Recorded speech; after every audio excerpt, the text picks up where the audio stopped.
Ladies and gentlemen, please give a big round of applause. Please help me welcome on the digital screen successful entrepreneur Mrs. Ritika Roy. Welcome ma'am. नमस्कार, मेरा नाम रितिका है और अगर मैं अपने बारे में बात करूं तो बचपन से बहुत ज़्यादा एम्बिशियस थी मैं। शुरू से मुझे लगता था कि मैं कुछ कर सकती हूँ। और अगर मैं बात करूँ अपनी तो मेरे फादर ने एक बार मुझे बोला कि देखो उसका जो बच्चा है ना वो कितना अच्छा करता है, इसको स्कॉलरशिप मिलती है, तुम क्या कर रही हो। मैंने कहा बस अगर मैं ये दिला दूँ तो खुश हो जाओगे। बोले हाँ। मैंने कहा ठीक है, और मैंने थ्रू आउट स्कॉलरशिप से पढ़ाई करी just to make my father happy. अगर मैं अपनी और बात करूं तो मैं दिल्ली टॉपर हूं NIIT से। अगर मैं अपनी बात करूं तो मैंने 8 साल का डिप्लोमा किया हुआ है कथक में और I am a national winner, और मैं बैडमिंटन की भी नेशनल विनर हूं। और अगर मैं बात करूं मैंने इंग्लिश ऑनर्स किया हुआ है। और ये सारी चीज़ें मैं कर रही थी क्योंकि मुझे ये लगता था कि जितना ज़्यादा चीज़ें मैं कर लूँगी तो मेरे को बहुत अच्छा जॉब मिल जाएगा, बहुत कुछ मैं आगे कर पाऊँगी। करती जा रही थी मैं। और उसके बाद से फिर मुझे लगा कि चलो मैं टीचिंग में चली जाती हूँ। मैंने टीचिंग की जॉब ज्वाइन करी। जब मैंने टीचिंग की जॉब ज्वाइन करी मैंने 9 साल जॉब किया, 7 साल वहाँ पर बेस्ट टीचर जो लिया मैंने, और मैंने रेवाड़ी में जॉब किया। तो ये सारी चीज़ें जब मैं कर रही थी तो एक दिन मेरे फादर आके बोलते हैं कि यार तुम ना jackal of everything master of nothing. मैंने कहा यार ये कमाल है। पहले कह रहे थे ये भी करो वो भी करो, ऐसा करो वैसा करो। अब जब मैंने इतनी सारी चीज़ें कर ली तो बोलते जी आप तो बहुत सारी चीज़ें कर चुके हो पर आप मास्टर किस चीज़ में हो। Thanks God. तो सबसे पहले मैं ईश्वर को थैंक्स करूँगी क्योंकि बिजनेस अपॉर्चुनिटीज़ सबके पास आती है, बट ईश्वर यहाँ बैठे जितने भी लोग हैं और मेरे जैसे लोगों के ऊपर एक ब्लेसिंग करता है, एक ऐसे हाथ रख के बोलता है कि ये तुम्हारा मौका है, तथास्तु, और जाओ इस बिज़नेस में आगे बढ़ जाओ। तो ये आपके साथ भी हो सकता है।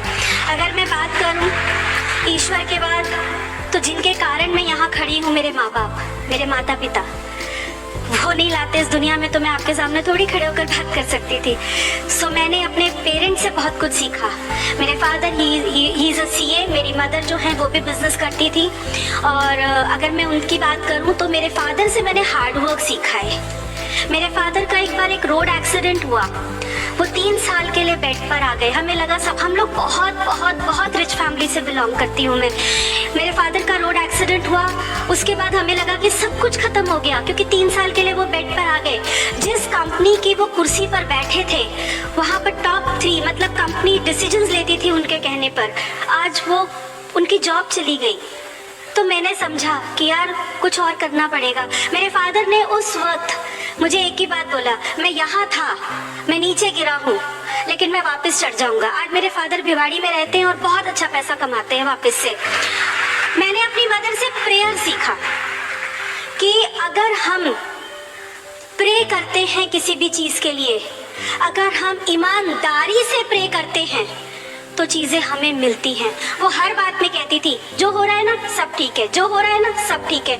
मैं उनको बोलती थी आप ऐसे क्यों बोलते हो। बोले तो दुखी होने से क्या हो जाएगा, ये कहते रहो सब ठीक है सब ठीक है सब ठीक है, हो जाएगा सब कुछ ठीक। तो वो चीज़ मैंने उनसे सीखी। और अगर मैं आगे बात करूँ वो तो मेरे माता पिता हैं जिनके कारण मैं इस दुनिया में आई। और मेरे एक और माता पिता हैं जिनको मैं पेरेंट्स भी बोलती हूँ, बड़ा भाई भी बोलती हूँ। उनकी वाइफ मेरी बहुत अच्छी फ्रेंड भी है, none other than Dharmendra and Meenakshi. मैं चाहूंगी इससे ज्यादा जोर से ताली बजा सकते हैं आप मेरे मेंटर के लिए। बेस्ट मेंटरशिप वो हमें देते हैं जो मुझे इस बिजनेस में लेकर आए थे बलजीत भैया। अगर वो ये बिजनेस नहीं दिखाते तो मुझे पता ही नहीं चलता कि ऐसा भी कुछ दुनिया में है। अगर मैं उनके आगे बात करूं तो बहुत बहुत बहुत अच्छे मेंटरशिप प्रोग्राम के अंदर मैं चल रही हूं। और अगर मैं उनकी और आगे बात करूं तो आप सोच के देखो कि वर्ल्ड के नंबर 1 क्राउन कपल,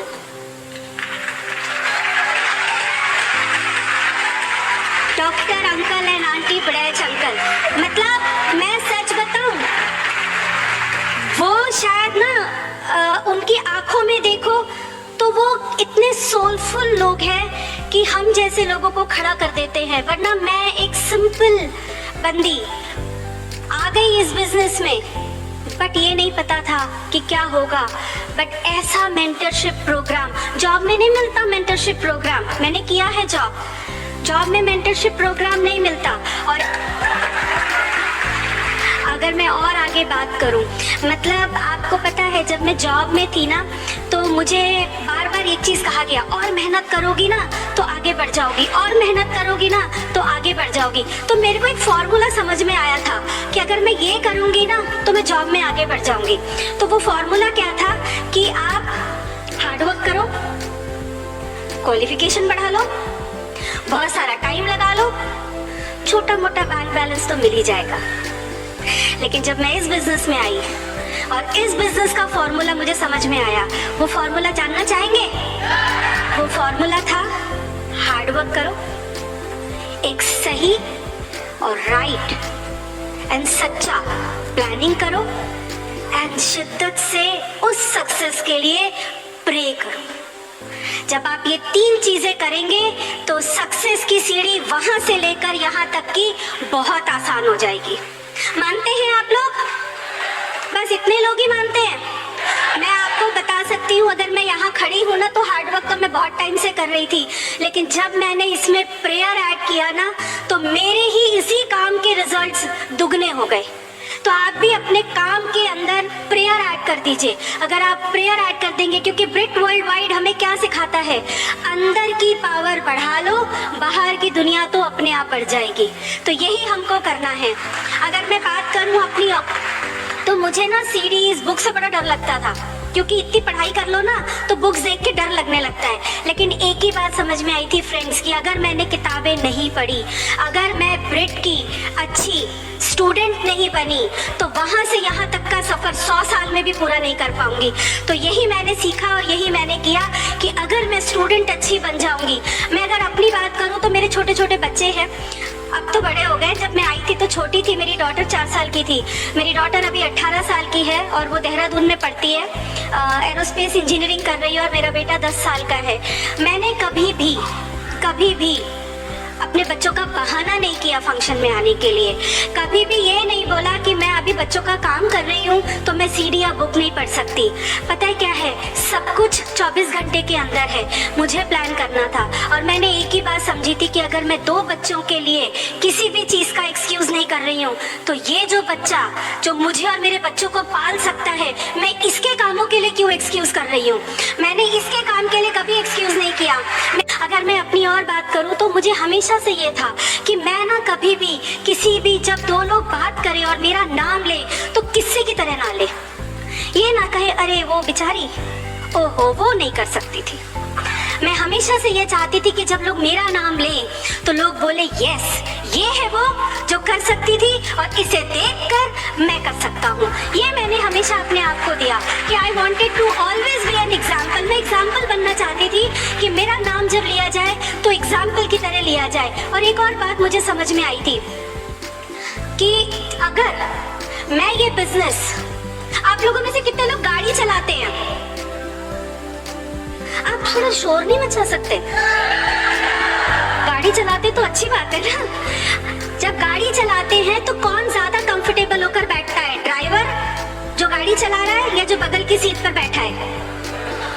क्योंकि उसको चिंता नहीं ना, वो सो सकता है, वो खा सकता है, वो मोबाइल पे व्हाट्सएप चेक कर सकता है। लेकिन जो ड्राइवर है, जो गाड़ी चला रहा है, वो अलर्ट रहता है। ये बिजनेस भी अलर्ट रहने का है।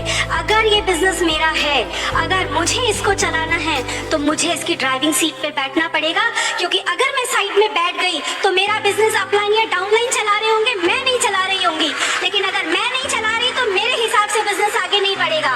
अगर आपको अपना बिजनेस अपने हिसाब से चलाना है तो ड्राइविंग सीट पर बैठिए और कभी भी स्टीयरिंग से हाथ मत हटाइएगा जब तक कि आप डायमंड न चले जाएं।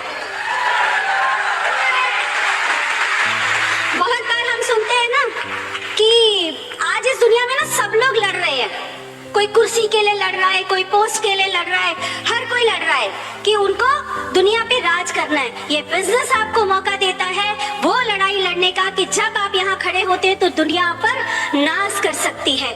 तो आप नाज करने वाले बनिए, राज करने वाले तो बहुत है। एक छोटी सी स्टोरी सुनाती हूँ आपको कि एक राजा थे, उनके राज्य में क्या हुआ कि दो बाज आके नीचे गिरे। जब वो नीचे गिरे तो राजा ने बोला इन्हें कौन पालेगा। तो दो लोग आए और उन्होंने बोला ठीक है जी, हम इन्हें पालेंगे। उन्हें पाला गया, बड़ा किया गया। एक बाज बहुत ऊपर उड़े और एक बाज उड़ के वापिस आके डाल पर बैठ जाए। राजा ने बोला यार तुम दोनों को एक ही चीज दे रहे हो, एक ही सीडी, एक ही बुक, सब कुछ तो दे रहे हो, पर एक उड़े जा रहा है, एक बार बार आके डाल पे बैठ जाता है, ऐसा क्या है। तो एक सबने कोशिश किया, कुछ नहीं हुआ। एक बहुत ही गरीब इंसान आया, उसने आके बोला कि मैं कुछ कर सकता हूँ। राजा ने बोला करो। और जब उसने कुछ किया तो वो बाज उड़ने लगा। पता है उसने क्या किया? उसने वो डाली काट दी जिसपे वो बाज बैठ सके। उसके बाद अगर मैं एक और बात करूं कि क्या किया मैंने बहुत सारी ना एक्टिविटीज पे फोकस किया, छोटी छोटी ना कम्युनिटीज बनाई, जैसे क्वीन की कम्युनिटी बनाई, उसके बाद में किड्स हेल्थ केयर की कम्युनिटी बनाई, वुमेन्स हेल्थ केयर की कम्युनिटी बनाई। क्योंकि मेरी जो अपलाइन है मीनाक्षी दीदी, उन्होंने एक ही बात बोला था, रितिका कम्युनिटी बनाती चली जाओ, लोगों को लाती चली जाओ। जब उसके अंदर बहुत सारे लोग आ जाएंगे ना तो सक्सेसफुल होना बहुत आसान हो जाएगा। तो सक्सेस के लिए भी 3 फॉर्मूला है। लोगों को एक्साइटेड रखिए, लोगों को एंगेज कीजिए नए नए एक्टिविटीज में और लोगों को एम्पावर कर दीजिए। अगर ये 3 काम हम कर देते हैं तो हमारी सक्सेस वहां से लेकर यहाँ तक की बहुत आसान हो जाती है। अगर मैं अपनी बात करूँ ना तो मैं इंडिया में कहीं नहीं घूमी हूँ क्योंकि जॉब थी, फिर पापा भी इतने बिजी रहते थे तो कभी घुमाने नहीं ले जाते थे। अगर मैं सच बताऊं, अगर मैं ये बिजनेस नहीं करती तो मैं शायद प्लेन छू भी नहीं पाती और 6 से 7 कंट्री घूम कर आ गई। जस्ट आज अगर मैं आपके सामने खड़ी हूँ ना तो आज आपको लग रहा होगा कि ये तो बड़ी फिनिश सी प्रोडक्ट है, इनको तो सब कुछ आता है। लेकिन सच बताऊं, इसकी स्टूडेंट ब्रिट वर्ल्ड वाइड की मैंने एक ही बात सीखा था अपनी अपलाइन से कि जहाँ भी खड़े होना ना बेस्ट बनने की कोशिश करना। मैंने प्रोडक्ट यूज़ किया, मैंने कहा मैं यहाँ पर ना सबसे अच्छी तरीके से प्रोडक्ट यूज़ करूँगी। स्टूडेंट बनने की बात आई तो मैंने कहा सबसे अच्छी स्टूडेंट बनने की कोशिश करूँगी। अभी तो मैंने जर्नी स्टार्ट की है, अभी तो पहला पैर रखा है स्टेज पर, अभी तो बहुत लंबी जर्नी जाना है, लेकिन तभी होगा जब अच्छे स्टूडेंट बनी रहूँगी और अच्छी ग्राहक बनी रहूँगी और ज़्यादा से ज़्यादा लोगों को अच्छा स्टूडेंट बनाऊँगी और अच्छा कस्टमर बनाऊँगी। आज मेरी बेटी जिस कॉलेज में पढ़ती है ना, जो पैसे उसके मैं दे पाई हूँ, दैट इज जस्ट बिकॉज कि मैंने यहाँ पर सच्चाई से ग्राहक बनी और सच्चाई से स्टूडेंट बनी। आज मैं और मेरे बच्चों को वो बच्चा पाल रहा है जब मैंने अपने बच्चों की छोटी छोटी चीज़ों से कॉम्प्रोमाइज़ करके उस बच्चे को सही तरीके से पाल दिया। तो आज वो मेरे घर का रेंट दे रहा है, वो मेरी गाड़ी का पेट्रोल भरवाता है, वो मेरे बच्चों की फीस देता है, हम जो खाना खाते हैं वो उससे आता है। मैं आपके सामने खड़ी हूँ, दैट इज जस्ट बिकॉज एक अच्छा स्टूडेंट बनना और एक अच्छा ग्राहक बनने के कारण आया है। अगर मैं अपने बारे में और बात करूं तो एक बहुत अच्छी चीज़ मुझे समझ में आई थी कि जैसे होता है ना कि स्टेडियम है ये, तो इस स्टेडियम में अगर कोई मैच चल रहा हो तो शोर ज़्यादा कौन मचाएगा? आप बोलेंगे नहीं तो मैं नहीं बताऊंगी। कौन ज़्यादा शोर मचाएगा? ऑडियंस शोर मचाएंगे। और प्लेयर कैसे करेंगे? ज्यादा कौन होता है, ऑडियंस या प्लेयर? ऑडियंस। शोर ज्यादा कौन मचाता है? जब शोर ज्यादा मचता है तो प्लेयर क्या करता है? अपना बेस्ट देता है। आप सारे के सारे प्लेयर्स हैं मेरी तरह और हमें ये पता है कि जितना शोर बाहर मचेगा उतना ज्यादा हम बेस्ट परफॉर्म करके जाएंगे। मैं तो प्लेयर हूँ ना, तो मैं ऐसी ही बातें करती हूँ। मैं कोई स्पेशल नहीं हूँ, बस मैंने एक ही काम किया। क्या बताया था मैंने? हार्ड वर्क किया, प्लानिंग किया, प्रेयर किया। मेरी अपलाइन ने बोला गोल्डन डायरी लिखो, पूरे घर में लिख के लगाओ, सारा दिन बोलो। मैं जब गाड़ी चलाती थी और बोलती रहती थी ना थैंक यू गॉड, तो बगल वाली गाड़ी वाले ऐसे देखते थे पागल है क्या? और मैं उसको बोलती थी तुमको बोलना है ये बात। इतने गट्स रखने पड़ते हैं। सिचुएशन सबकी लाइफ में है, बहुत सारे हैं, उसको लेकर बैठा भी जा सकता है और उसी को मुद्दा बनाकर वहां से यहाँ भी आया जा सकता है। मैंने वही किया और मैं अभी अपने बहुत ही प्यारे प्यारे 2 बच्चों से आपको मिलवाती हूँ, तनिष्का रॉय एंड ऋत्विक रॉय से। नमस्कार, नाम तनिष्का रॉय है। I am in my first year BTech aerospace engineering and मैं रहती देहरादून में हूँ, बट मैं सिर्फ इसे बैठ के लाई थी अपने घर and I love my mom. उन्होंने बहुत मेहनत करी है यहाँ तक पहुँचने के लिए। आप उनसे प्लीज़ मोटिवेशन लो, बस मैंने वही किया।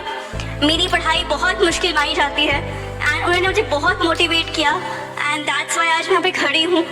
I love you very much, I am proud of you and भाई ये मेरा भाई है। हेलो, मेरा नाम ऋत्विक है, मैं 10 साल का हूँ और मैं बहुत खुश हूँ कि हम लोग आज डायमंड वाले में। और मैं ये कहना चाहूँगा, मेरी मम्मा मेरी मेंटर है। I love her, I am so proud of her. मैं अगर अपनी डॉटर का एग्जांपल दूं तो जब अभी ये 12th का बोर्ड दे रही थी ना जिस वक्त, तो मैंने इसको एक ही बात बोला। मैंने कहा देखो तुम्हारा भी बोर्ड एग्जाम्स है, मेरा भी बोर्ड एग्जाम्स है, तुम भी कोचिंग जाती हो, मैं भी कोचिंग जाती हूँ, मीटिंग्स में, सेमिनार्स में। तो मैंने कहा देख भाई तू अपनी कोचिंग पे फोकस कर, मैं अपनी कोचिंग पे फोकस करूंगी। एंड कमाल की बात देखो कि हम दोनों ने अपनी अपनी कोचिंग पे फोकस किया and she got 92% in 12th। और मैं आपके सामने खड़ी हूँ। जिस कॉलेज में ये पढ़ती है वहाँ इसको 50% स्कॉलरशिप मिला। एक बहुत अच्छी चीज़ मुझे अच्छी लगती थी जो मैं आप लोगों से शेयर करूंगी। मैंने बहुत बार पढ़ा इस लाइन को और ये मुझे बहुत मोटिवेट करता था। मुश्किलें ज़रूर हैं मगर ठहरी नहीं हूँ मैं। मंजिलों से ज़रा कह दो अभी पहुंची नहीं हूँ मैं। कदमों को बांध ना पाएंगी मुसीबतों की जंजीरें, कदमों को बांध ना पाएंगी मुसीबतों की जंजीरें। रास्तों से जरा कह दो अभी भटकी नहीं हूं मैं। सब्र का बांध टूटेगा तो फना करके रख दूंगी। दुश्मन से जरा कह दो अभी गर्जी नहीं हूं मैं। साथ चलता है दुआओं का काफिला, किस्मत से जरा कह दो अभी तन्हा नहीं हूं मैं। आप अकेले नहीं हो।